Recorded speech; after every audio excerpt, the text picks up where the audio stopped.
সৰু সুৰা আইনী তথ্য বা পৰামৰ্শ ল'বলৈ আপুনি আৰু উকিলৰ ওচৰত যাব নালাগে, কাৰণ এতিয়াৰ পৰা নিজৰ হোৱাটছএপতে বিনামূলীয়াকৈ লাভ কৰিব আইনী তথ্য বা পৰামৰ্শ।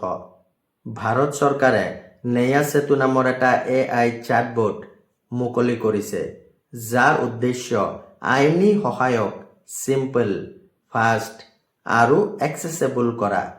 এই চাটবটে ক্ৰিমিনেল ল, চিভিল ল, প্ৰপাৰ্টি ডিস্পিউট, ফেমিলি ডিস্পিউট আৰু কৰ্পৰেট ল'ৰ দৰে সকলো বিষয়ৰ ওপৰত বিনামূলীয়া আইনী তথ্য বা পৰামৰ্শ প্ৰদান কৰে।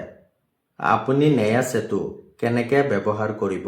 হোৱাটছএপ খুলি 7217711814 নম্বৰত এটা মেছেজ দিব। তাত চেটবটৰ নাম টেলি ল হিচাপে দেখা পাব। পিছত 3টা অপশ্যন দিব: লিগেল এডভাইচ, লিগেল ইনফৰমেশ্যন আৰু লিগেল এছিষ্টেন্স। যোনটোৰ প্ৰয়োজন চিলেক্ট কৰিব। তেতিয়া আপোনাক মোবাইল নাম্বাৰ ভেৰিফাই কৰিব ক'ব। ভেৰিফিকেশ্যন সম্পূৰ্ণ হ'লে চেটৰ মাধ্যমে আপুনি আইনী তথ্য বা পৰামৰ্শ লাভ কৰিব পাৰিব। সকলোৰে কাৰণে খুবেই দৰকাৰী ভিডিঅ', গতিকে শ্বেয়াৰ কৰিব। এনেকুৱা ইনফৰমেশ্যনৰ কাৰণে মোক ফ'ল' কৰিবলৈ নাপাহৰিব।